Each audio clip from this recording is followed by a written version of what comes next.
Good morning, guys. Welcome into the Aftershock. Sorry, you caught my cough there right before I went on the air. Trying to clear the throat before we get started. So anyway, I want to welcome everybody in to the Aftershock. If this is your first time joining us here on the Aftershock, this is a little show that we do after the conclusion of the regular radio show, where we talk about stuff that doesn't fit in the regular show, things that are different, new, weird, stuff that touches on technology that you might want to talk about rather than, that you couldn't get through on the show, or something that just didn't make sense for the vast majority of people on the program. We've got to be a little bit careful with what we talk about because we don't want to bore people, by taking them down into the weeds too terribly far. So we'll give everyone a chance to get connected here. Welcome aboard, Ron. Ron's asking, white hat hackers were able to remotely gain full control over the Dominion voting machines, enabling them to remotely alter election results. I saw that story too, Ron. In fact, when I was looking through the Thorstradamus predictions, I thought maybe the software secure thing was actually the Dominion system. And there was the Georgia press conference where they were talking about how they had real-time access where they were hacking the voting machines.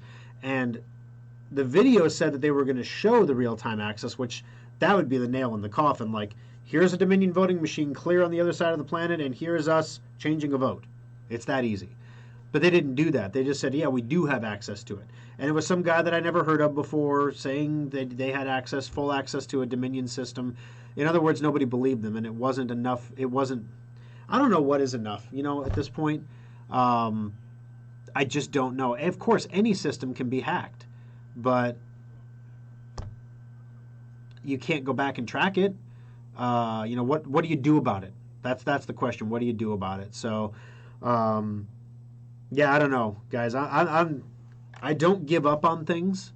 Like, that's when you are an entrepreneur, you have to be tenaciously stubborn sometimes, and so I don't like to give up on things. But at some point, there is a limit to the amount of mental and emotional energy that a person can invest in something before it becomes self-damaging, basically.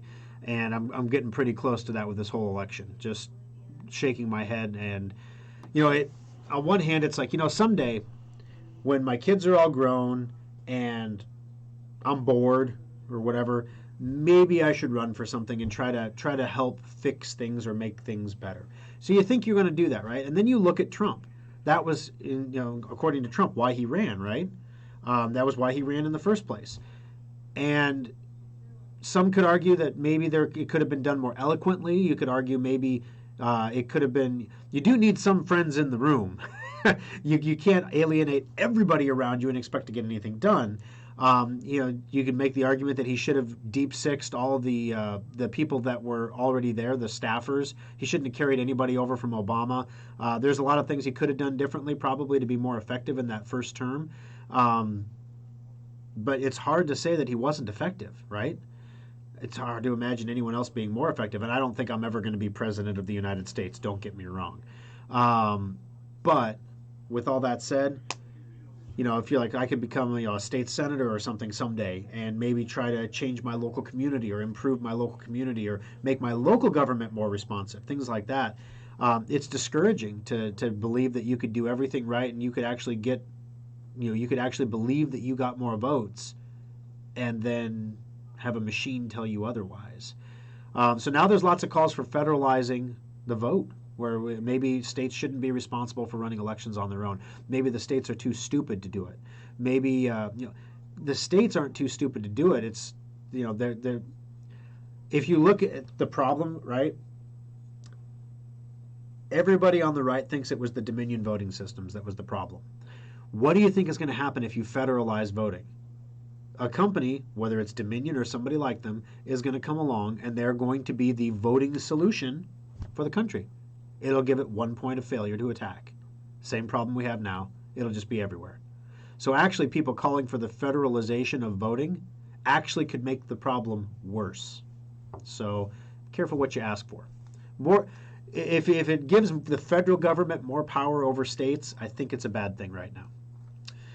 All right. Good morning, Mitch. Good morning, Richard. Don, good to have you. Ronald, did you see the live hack? I did not see the live hack. I saw a video saying it was a live hack. I never saw the live hack. Maybe I watched the wrong video. I don't know. Like I said, that was the Liberty Daily link that said it was a live hack. There was 2 videos on the page. Neither one of them showed anybody on a computer terminal hacking a Dominion voting system. That's what I expected to see when I went there. I was a little disappointed. All right, let's see here. Good morning, Deborah. Top fan Mary, good to have you. All righty, let's see. Winston, thank you, Winston. Yeah, I noticed this camera, when I switched to the camera audio, Winston is the unofficial audio technician of the Schrock or Compute This Radio program.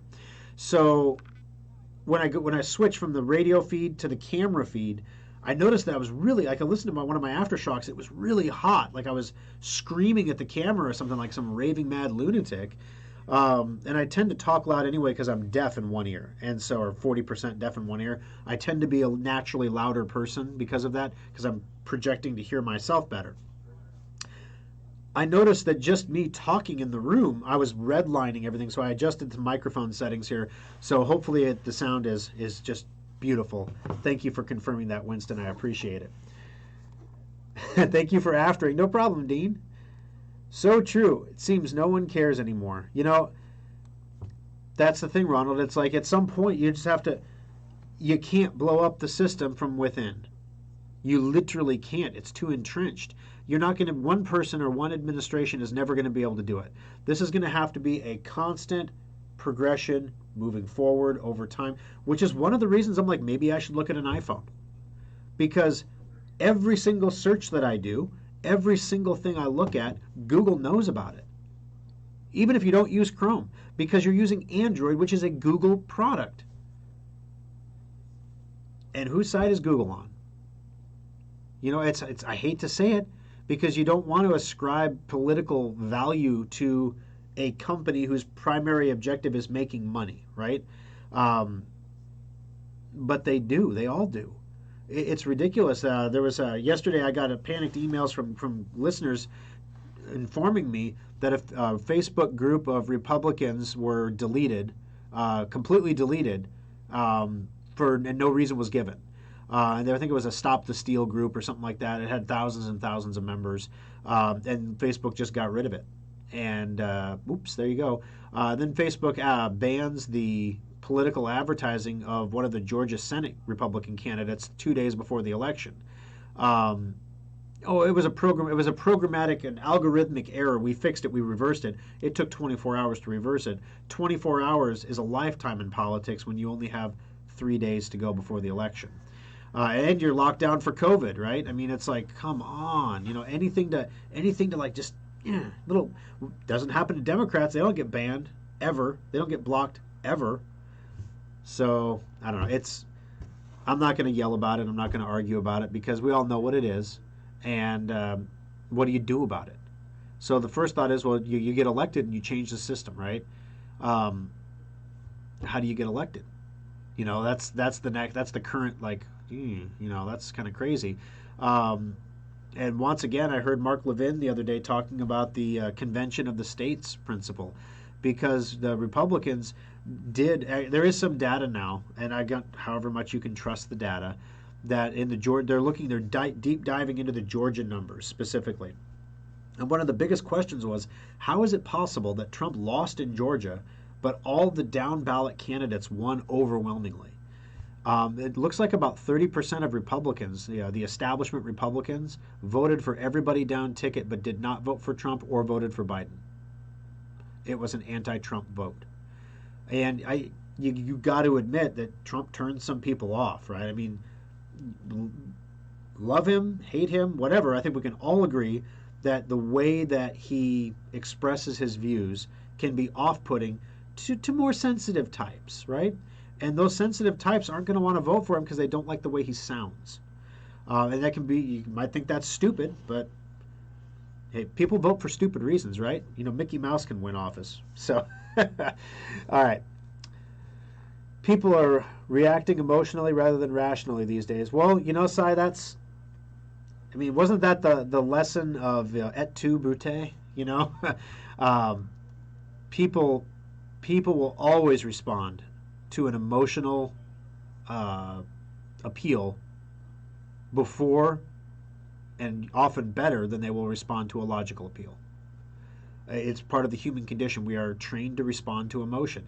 That's why when you see a Facebook thing about somebody who's got cancer and they're asking for donations, you open your wallet and you give a donation, even though, you know, you don't do a Google search and like look into this person and find out that they run scams all day long and they don't actually have cancer and it's a scam. You just open your wallet and donate $10 because you're a good person. Emotional stories really, the Save the Children commercials back in the 80s when I was a kid, the Feed the Children in Africa commercials. 10 cents a day can feed 3 African children for a month. Won't you help? And then when you sign up, we'll send you a picture of the child that you're feeding in Africa, and 90% of that money never made it to Africa, never made it to food, and the food, 90% of the food, never made it to starving Africans because warlords were taking it. But they left all that out. But I still got my picture of my little Zimbabwe kid that was starving that I'm saving because I'm giving 10 cents a day. It's an emotional appeal. The Save the Animals. The polar bears are dying. Solve global warming now, even though there's no polar bears there. There's no polar bears in the North Pole. Just saying. North Pole is melting and the polar bears are floating away on ice sheets. Not happening. But it's emotional, so you respond to it, right? Anyway, fear does the same thing. A lot of people would say that's how Trump got elected, was an emotional response. People were responding emotionally to what Trump was saying rather than logically, which is why when Trump said one thing and then would reverse himself days later and say something completely opposite, actually a lot of times I think it was being chalked up to him learning how the system works, that literally he's under a microscope now. He can't do the things he's done his whole life and expect them to work, because the second he says something that even gives a sliver of daylight, someone's going to stick a crowbar in there and widen that out. Well, he learned that lesson. He did a lot less of that later in his presidency, if you'd notice, than he did in the beginning. He learned along the way, became a better politician. Good morning, paper ballots. Well, that's the crazy thing. The Dominion voting systems read the paper ballots. There are paper ballots. That's what I don't understand. We can't get a group of human beings to sit down there and say 1, 2, 3, 4. We have to use the Dominion machine to count. That's why we want a hand recount. Then we get a hand recount, but now we want a ballot signature validation. It was just running the clock out the whole time. Running the clock out. So whether or not you think that the election was stolen, I think the greater concern here is, how do you have faith in any future election? Is that why everybody was so surprised when Hillary Clinton lost? They didn't cheat hard enough? They didn't anticipate that many people would vote for Trump? It's kind of scary when you think about it that way. How many of our elections have been rigged since the beginning? Was George W. Bush supposed to beat Al Gore?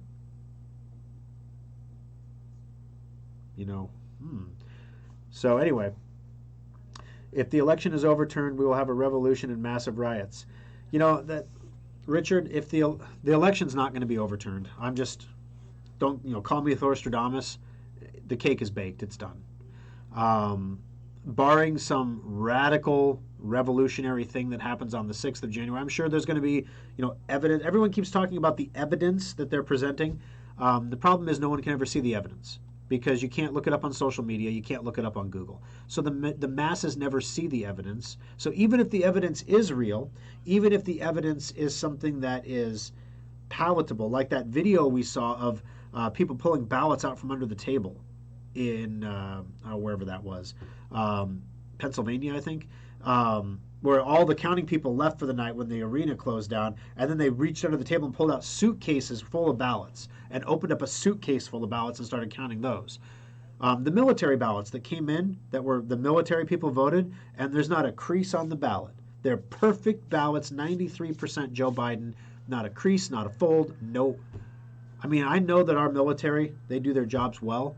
And they are, of course, meticulous. Nobody would ever dog-ear the corner of their ballot or, smudge it with dirt or sand or, something from the theater of war.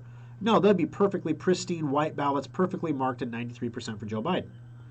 Maybe the military preferred Joe Biden. No one in the military that I know preferred Joe Biden. My father-in-law works in the well, not, he works for a contractor in a military installation, and no one he knows supports Joe Biden. Nobody.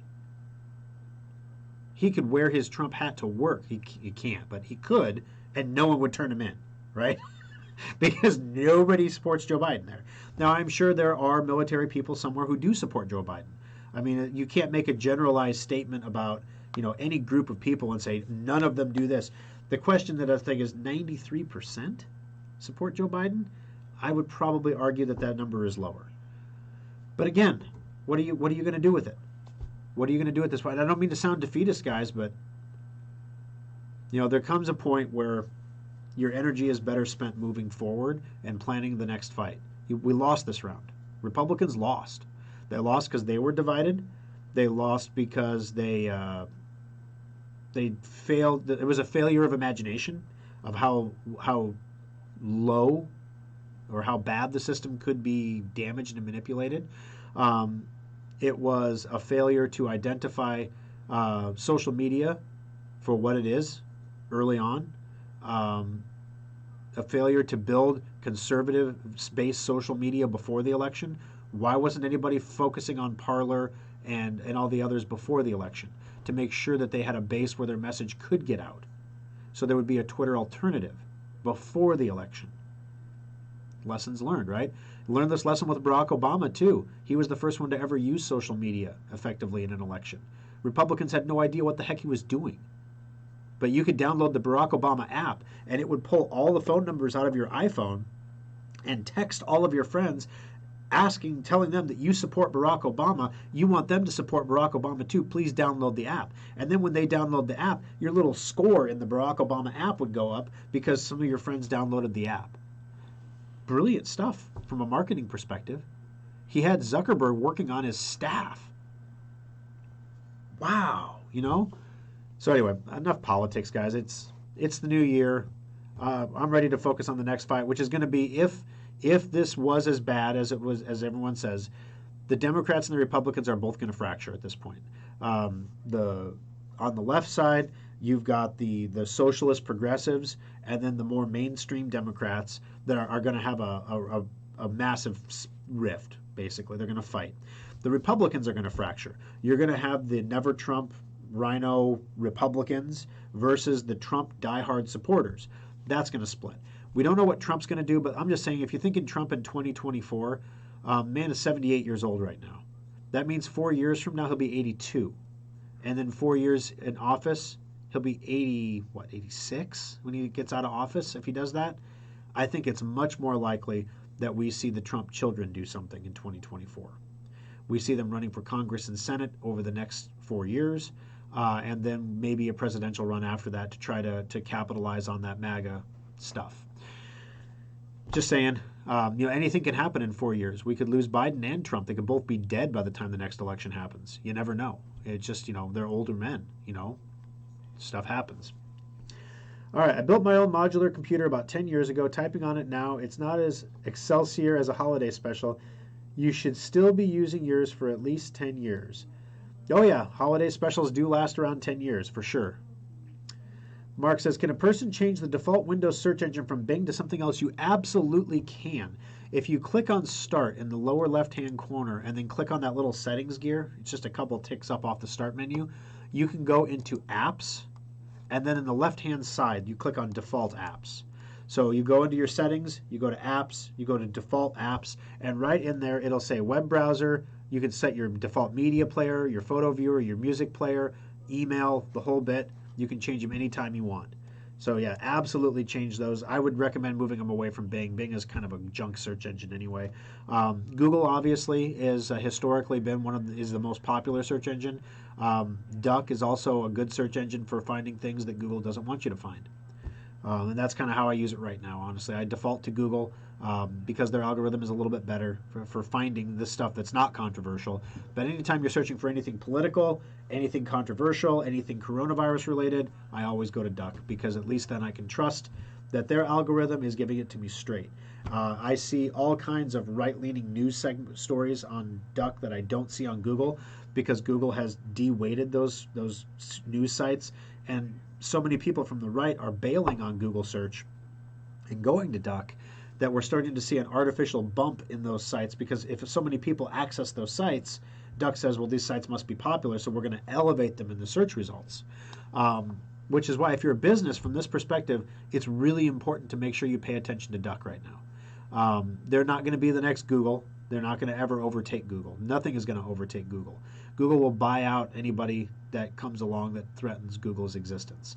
The only way Google is ever going to lower its dominance in search is if they break Google up and break its advertising arm away from its search arm, so that the search arm has to make money themselves and the advertising arm has to make money itself. Then you might see some changes at Google, but until that happens, you're not going to see a change at all.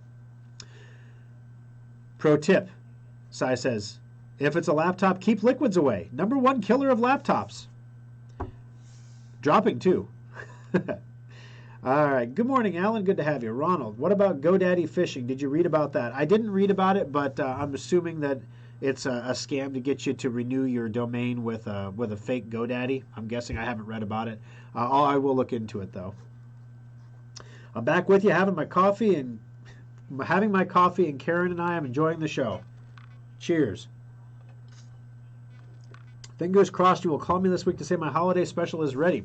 Barb, we are building them at a phenomenal pace right now. We are having issues with processors, getting the processors in for the desktops. Laptops are flowing in pretty continuously.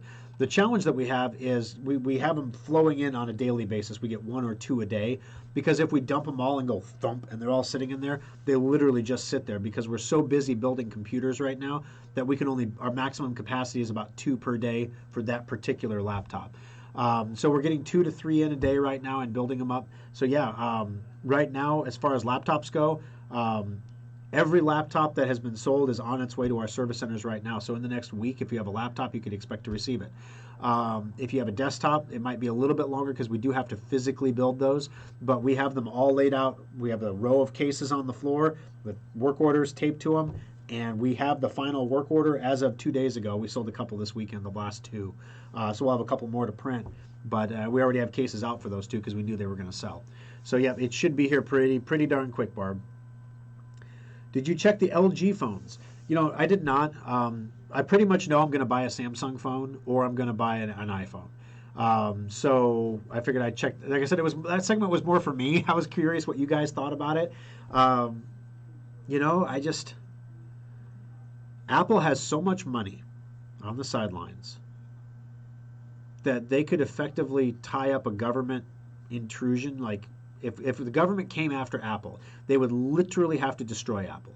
They would have to take all their money and freeze it, and then fight Apple when Apple has no resources. Because Apple has so much cash, so much money, that they are literally inventing new hardware they displaced Intel. Like, Intel was a fly and they had a fly swatter. They're like, yeah, your processors are good, but like, we're going to make our own and we're going to smush you. Sorry. Done. And now Intel is bleeding on the floor, and AMD is sitting in the corner shaking a little bit thinking, oh my gosh, we were kicking Intel's can here. And Apple didn't kick their can. They just smashed them with a fly swatter. We're a little bit better. We're a little faster than that fly, but not much. Maybe it's time that we turn on the afterburners too.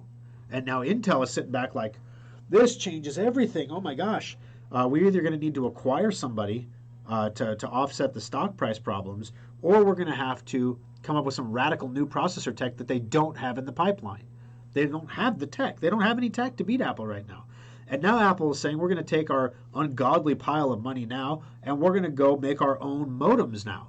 So now we don't need Qualcomm anymore. That's 6 years out. And when they don't need Qualcomm, they have their own modems. The 5G modem is such a huge energy hog, which is one of the reasons why the Samsung phone needs that bigger battery.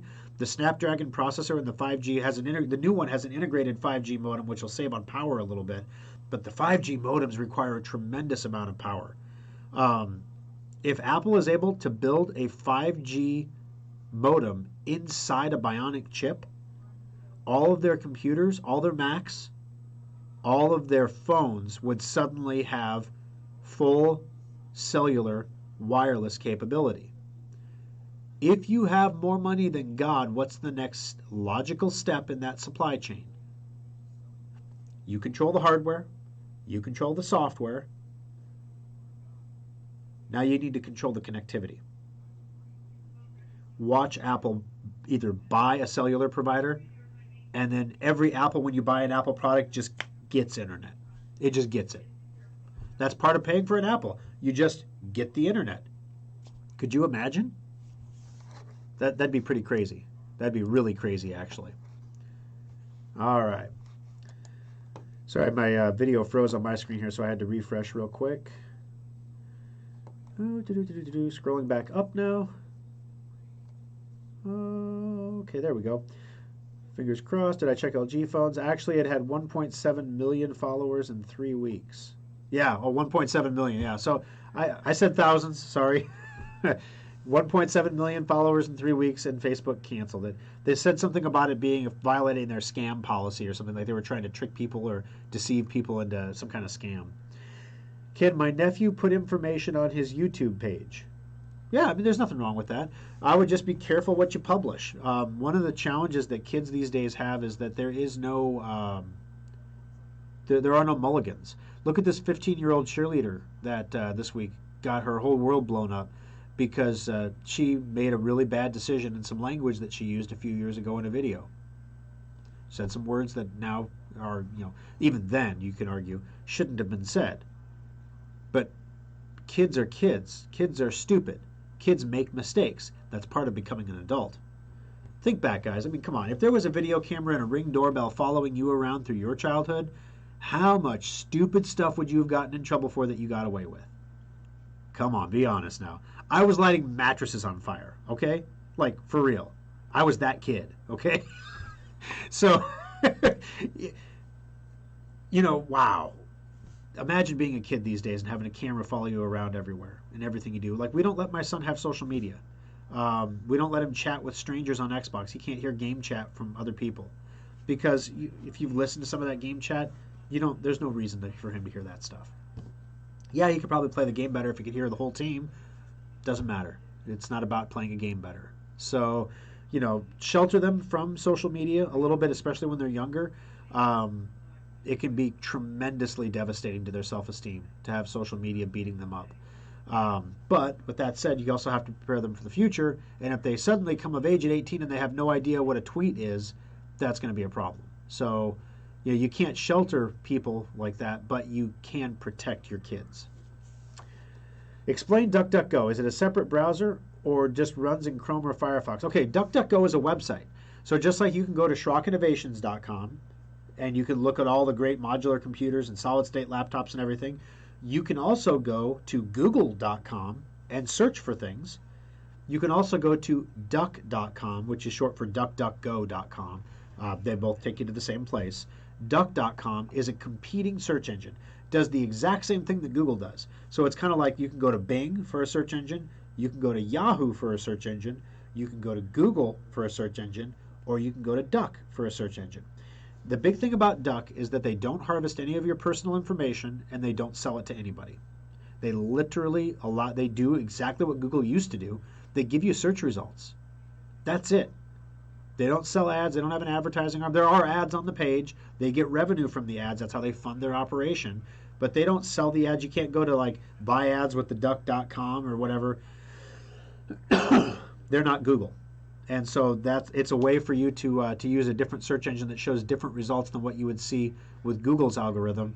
Everyone says it's the algorithm that's doing this stuff. The algorithm accidentally banned this group or whatever, or this campaign. The algorithm made these decisions. It wasn't a human, it was the algorithm. Well, Duck's got a different algorithm. So if you don't like Google's algorithm, go to Duck. That easy. Good 2021 morning from Lincoln. We made it. Hold on tight. That's right, KJ. If you thought 2020 was crazy, just wait. Alrighty. Winston, if I take advantage of the solid state hard drive special, what would a 2 terabyte cost? Is the cloning free? The clone would be free. The 2 terabyte hard drive, let me see if maybe I have that in my sheets here. Bear with me just a second. I'm going to see if I've got that on the list here, because we have a price list that we publish in the service center. That was my big thing, is I didn't want to tell you guys the wrong price and then have you go to the service center and see a different price And then, but Thor said on the radio, they get enough of that in the service center. People think I say all kinds of stuff that I don't say. Thor said that it was free. A solid state was free. All I had to do was bring my computer in and you'd put it in for free. No, Thor didn't say that. Thor said you get free labor, but you have to pay for the solid state. Free labor with the purchase of a solid state. Well, I'll go buy my own solid state and you'll put it in for free? No. Free labor with the purchase of a solid state. So that's funny.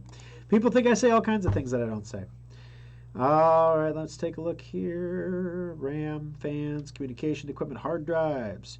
2 terabyte SSD is $4.99, Winston. So it'd be $4.99 to upgrade you from a 1 terabyte to a 2 terabyte. So yeah, there's that one. I use Google when I shop. They can present good options. Sometimes I want to be tracked and marketed to, but not always. Yeah, that's true. That's true. I use Google still too. Ben Sass has an excellent explanation about why he will not vote to object. Agree or not, it was excellent. Sai says the cake is a lie. I don't understand what the cake is. So this whole Ben Sass thing. I like Ben Sass.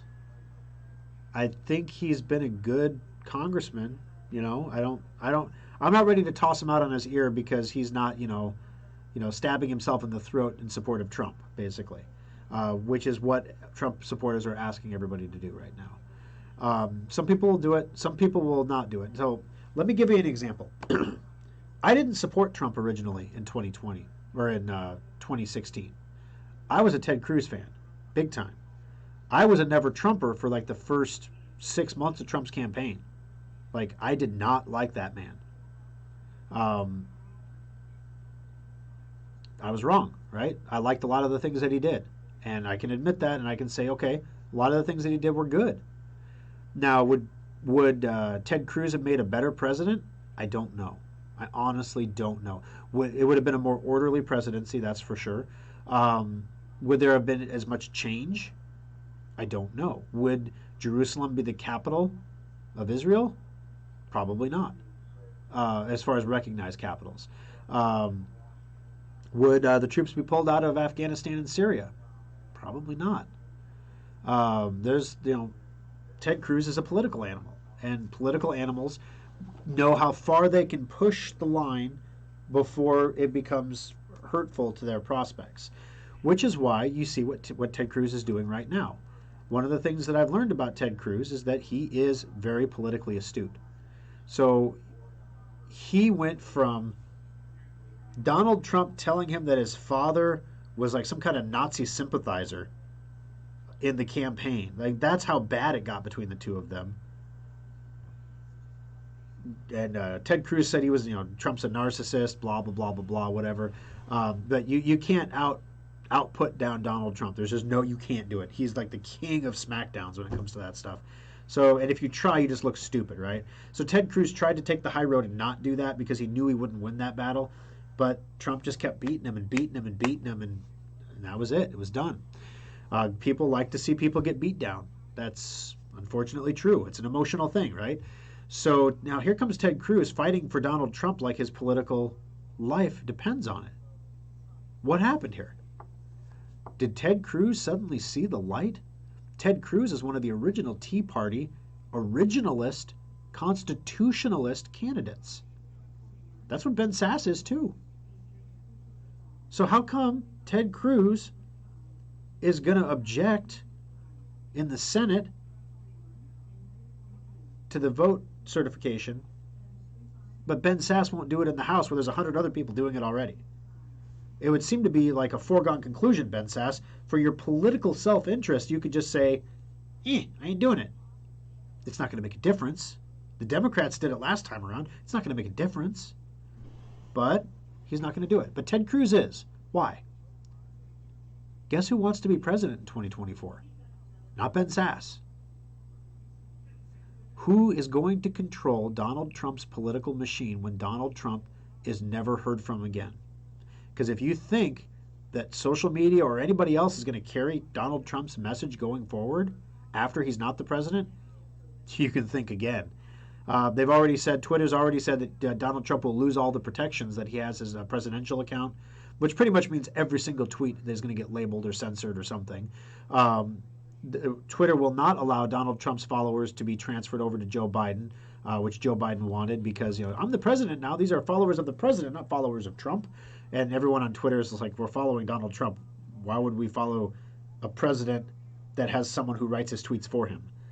We know Joe Biden is not sitting there writing tweets with his iPhone. It's kind of like John McCain when we learned he couldn't actually physically type on a keyboard. He literally could not use a computer. And you think that he's posting social media updates for himself? No, nothing like that's happening. He's not using a smartphone. He's not using technology of any kind. He physically can't do it. So anyway, Trump's going to get deep sixed by the deep state, by media, by social media. You're never going to hear from this guy again. Of course, you can watch Newsmax, you could listen, you could read the NOQ report, you can read Liberty Daily, and you'll hear all kinds of stuff. So there's going to be a group of people that are Trump supporters that are going to remain engaged in the face of overwhelming censorship. Who are they going to cheer for in 2024? Anything can happen. Donald Trump is an older gentleman. I would never wish anything on anybody, but we have to acknowledge the possibility that he could pass away. He is currently exceeding the average life expectancy of a U.S. male with the stress of the presidency on him. What if Donald Trump's kids aren't ready to run for president by 2024? What if the Trump name is still too soiled in the eyes of a lot of people to run in 2024? We'll need an intermediate candidate, won't we? Somebody who has got an eidetic memory. Somebody who has seen the light, who was converted, who believes in what Donald Trump was doing, but believes it can be done better. Somebody that the establishment Republicans and the Trump supporters can unite on. That guy could be Ted Cruz. That's why Ted Cruz is objecting. It's that simple. Politics. It'd be great if C-SPAN would join the live broadcast on the 6th. Yeah, that would be nice. I bought Riot stocks, sort of a derivative of Bitcoin, after your recommendation last week, and I am prepared to hold it a long term. It's already profitable. And if you are right that Bitcoin someday will be $1 million, then my purchase will be more highly profitable. Yeah, Bitcoin is going crazy. Oh, I apologize. Donald Trump is 74, not 78. So in 4 years, he'll be 78 and exceeding the lifespan of an American and running for another term as president. So, guys, I don't think he's not going to run again. He's just not. I mean, his kids might, but I don't think he is. He'll definitely support somebody who's going to run, for sure. He's not going to be a vice president. He would never take the second banana job. But I don't think the Republican Party is going to be ready 4 years from now to go through a civil war again, especially if the Democrats fracture. If the Republicans fracture, that opens the line for Democrats to say, hey, we don't need to be unified now. We're going to blow this whole thing up, right? Then all of a sudden you're going to see this weird bipartisan blend of like rhino Republicans and Democrats voting for things together, and communist Democrats aligning with fiscal conservatives to vote against the mainstream bloc. It's going to be weird, right? And you're going to need a candidate who can unify weird. I'm just saying, I'm not against Trump running. I'd probably vote for him if he ran, but I just don't think he is. You got to acknowledge, I mean, forgive me, my history is not in my head on this, but how old was Ronald Reagan when he was elected the second time? I mean, look at Joe Biden. Look at what they're saying about Joe Biden now. Could you imagine if Donald Trump got up on a stage and slipped a step like Joe Biden is slipping? I mean, he's an older man. His brain isn't working as fast. He's had brain surgery before. His brain is not working as fast as it used to when he was a younger man. You can hear the difference when he talks. He's not stupid, and he can string a sentence together and has thoughts in his mind. He's an intelligent human being, Joe Biden. But now imagine that Donald Trump gets up there and has the same slip in his step. The other day I heard somebody on Fox News talking about Rush Limbaugh saying, well, maybe Rush Limbaugh's lost a step.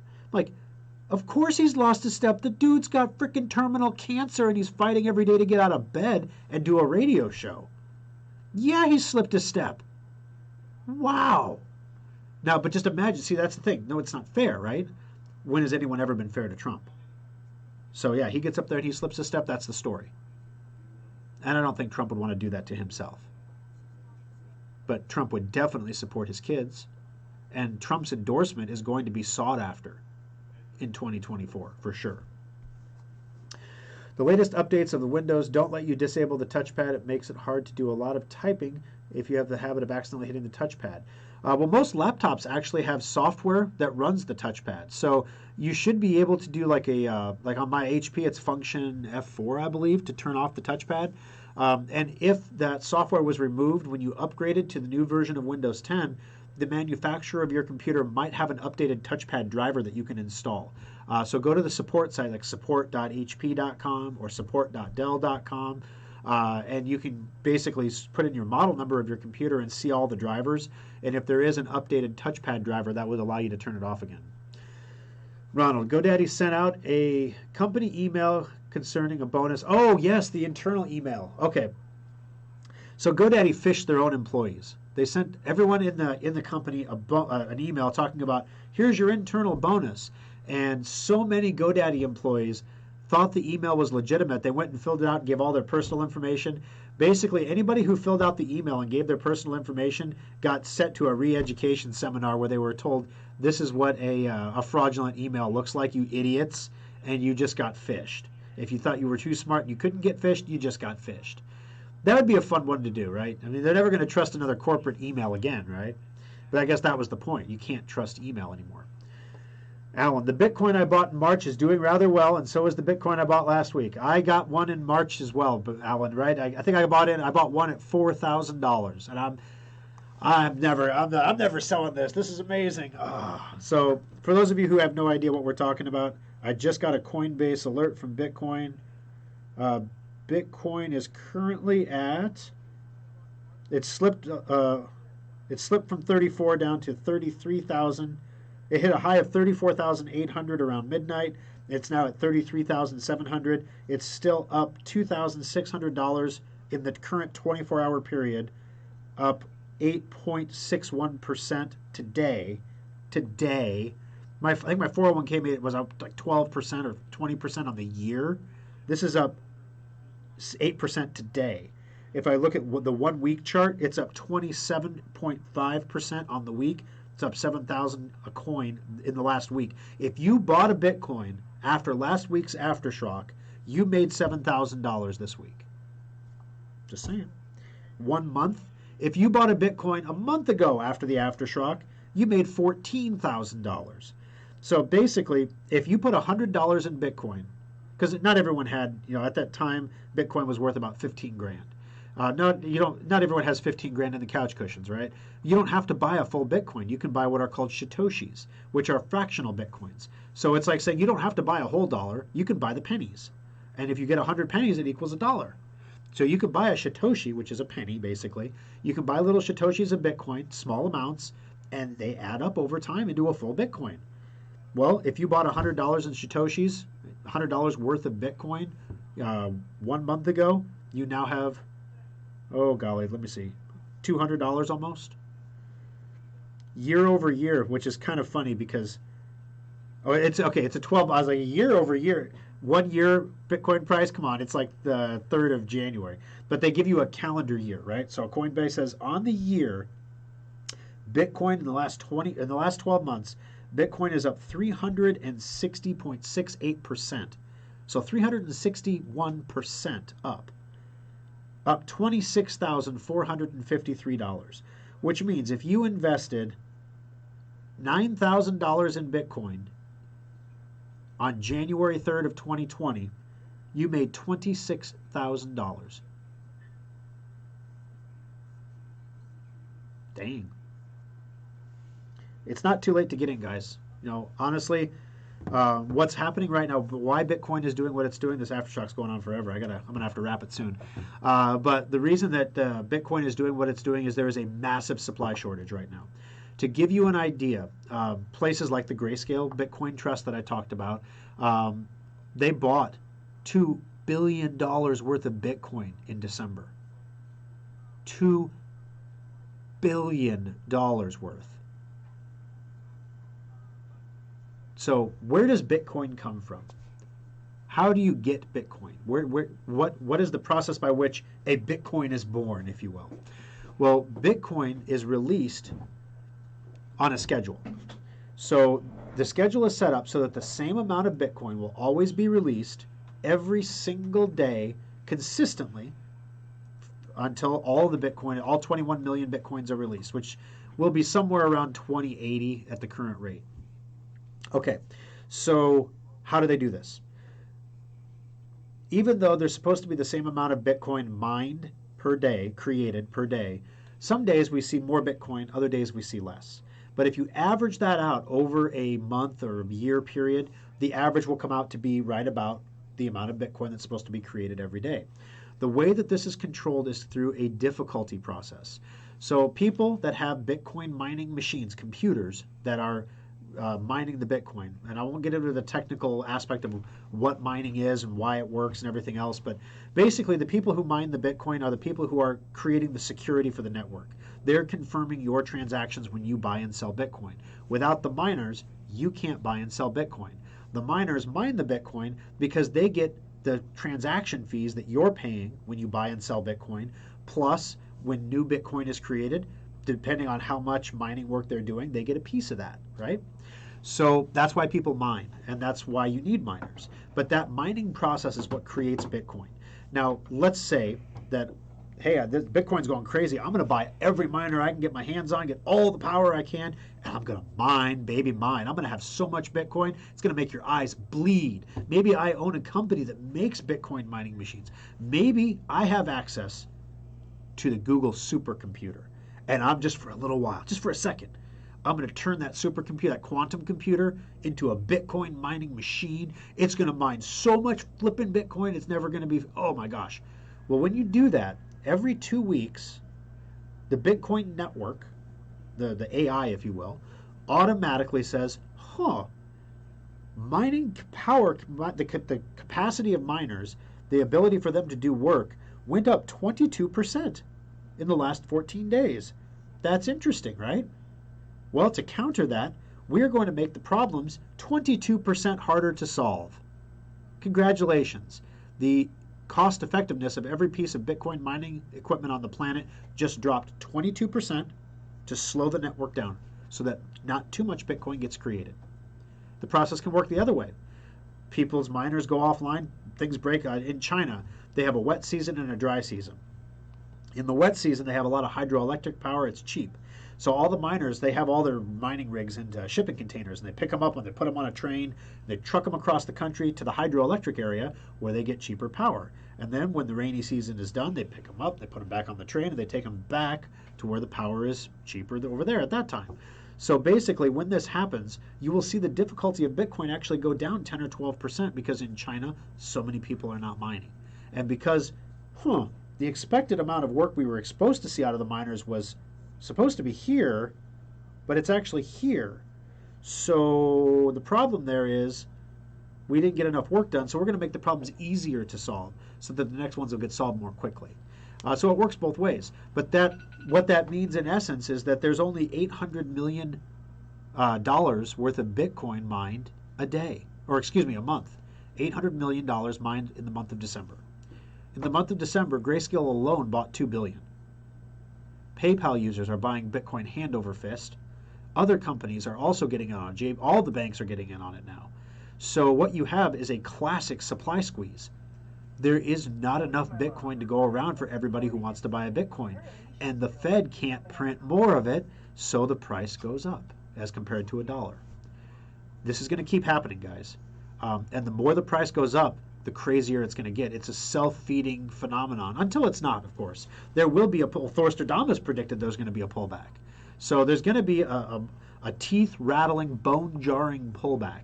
And I want you all to be prepared for that, because this is not the stock market that the Fed can just print higher and higher forever.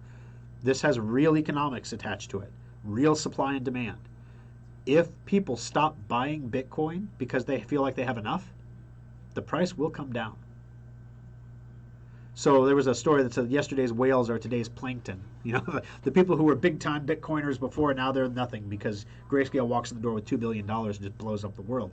And if you think that that's the end of it, it's not. Bitcoin, personal prediction, by the end of this year, Bitcoin will be over $80,000. So yeah, I'm not selling mine. Don't take your financial advice from the computer repair guy. Just saying. All right, Alan, will you buy me some bitcoins as a present? Ronald asks. Oh, let's see. Cruz understands the Constitution better than Sass. You know, they're both really intelligent guys. I would never take Cruz on in a Jeopardy round for sure. You guys know he has an eidetic memory, right? He has a photographic memory. Everything he sees and hears he can recall perfectly, which is why he quotes lines so well from The Princess Bride. Unfortunately, some in Congress have never read the Constitution. Yeah, but they probably did when they were in school, you know, but it's been so long. Joe Biden's already 78. Exactly. So, yeah, exactly.